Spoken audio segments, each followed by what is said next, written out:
High বন্ধুরা, আমি আবারও নিয়ে চলে এলাম একটি নতুন ভিডিও। আমি আজকে একটি লোভনীয় কেক তৈরি করেছিলাম। আম দিয়ে একটি নতুন কেক বানিয়েছি, তাই ভাবলাম তোমাদের সঙ্গে শেয়ার করি। দেখে তো বুঝতে পারছো বন্ধুরা কেমন হয়েছে কেকটা। অত্যন্ত স্বাদের হয়েছিল এবং খুব লোভনীয় হয়েছিল। আমি তার জন্য নিয়েছিলাম একটা আম। এখানে তোমরা চাইলে দুটোও নিতে পারো। আমি ছোট্ট করে করেছিলাম তাই একটা আম নিয়েছি। আমি আমটাকে ভালো করে খোসা ছাড়িয়ে নিয়েছি এবং আমি হাতের সাহায্যে আমি আমটাকে সব মাড়গুলো বের করে নিয়েছি। আমি এবার একটা মিক্সিং বোলসের সাহায্যে আমি এই মাড়টাকে ভালো করে আরও একটু প্লেন করে নেব, যাতে কেকটা নরম এবং স্পঞ্জি হয়।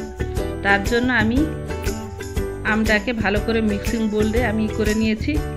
তো এবারে আমি একটা ছাঁকনির সাহায্যে আমের মাড়টাকে আমি চেলে নিচ্ছি। তো তোমরা হাত দিয়েও করতে পারো কিংবা চামচের সাহায্যেও করতে পারো।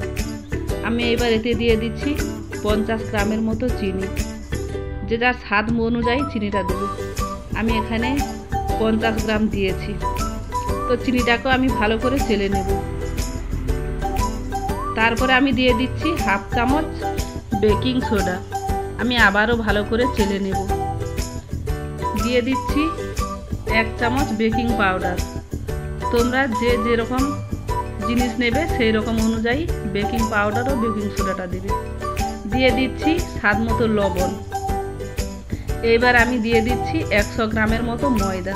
ময়দাটাকেও আমি ভালো করে চেলে নিচ্ছি, যাতে ব্যাটারটা খুব সুন্দর হয়, স্মুথলি হয়। তো এখানে আমি সমস্ত উপকরণ চেলে নিয়েছি। এইবার সমস্ত উপকরণগুলোকে আমি ভালো করে একসঙ্গে মিশিয়ে নিচ্ছি। ব্যাটারটা যত ভালো সুন্দর স্মুথলি মেশানো হবে, কেকটা তত সুস্বাদু হবে এবং স্পঞ্জিও হবে। দেখতেই পাচ্ছ, খুব মোটাও নয় খুব পাতলাও নয়। আমি একটা ব্যাটার তৈরি করে নিয়েছি। এইবার আমি যে টিফিন বাক্সতে করে কেকটা তৈরি করব, আমি তাতে দিয়ে দিচ্ছি একটু সাদা তেল। ভালো করে হাত দিয়ে আমি বুলিয়ে নিয়ে নিয়েছি। তো এবার একটু দিয়ে দিচ্ছি পেপার। এটা কি হয়, কেকটা খুব সুন্দর বেরিয়ে আসে। সমস্ত আমি ব্যাটারটাকে ভালো করে টিফিন বাক্সের মধ্যে ভরে নেব।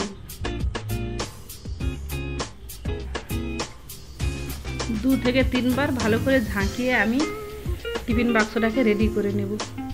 তো এতে করে কি হয়, ভেতরে দলা পাকিয়ে থাকবে না। সমস্ত কেকটা খুব সুন্দর। আমি এতে দিয়ে দিয়েছি উপর থেকে কিছু কিশমিশ। তো তোমরা চাইলে দিতেও পারো বা নাও দিতে পারো। তো এভাবে আমি কিশমিশ দিয়ে দেব কিছু খেজুরের টুকরো। তোমরা এখানে কাজুও দিতে পারো, আমন্ডও দিতে পারো। আমার কাছে ওগুলো ছিল না, তাই আমি কিশমিশ দিয়েছি ও খেজুর ছোট ছোট টুকরো টুকরো করে দিয়ে দিয়েছি। আমি একটা কড়াই গরম করেছিলাম, তাতে কিছু বালু দিয়ে আমি তার উপরে স্ট্যান্ড বসিয়ে আমি কেকটা দিয়ে দিলাম। 30 থেকে 40 মিনিট পর দেখো বন্ধুরা কিভাবে কেকটা তৈরি হয়ে গেল। কি দারুণ স্পঞ্জি হয়েছিল জানো। আমার তো ভীষণ পছন্দ হয়েছিল কেকটা দেখে, আর লোভ সামলাতে পারিনি। এত সুন্দর কেকটা টেস্ট হয়েছিল।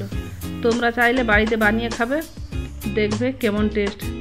ভিডিওটি ভালো লেগে থাকলে অবশ্যই লাইক কমেন্ট করবে এবং সাবস্ক্রাইব করে পাশে থাকবে।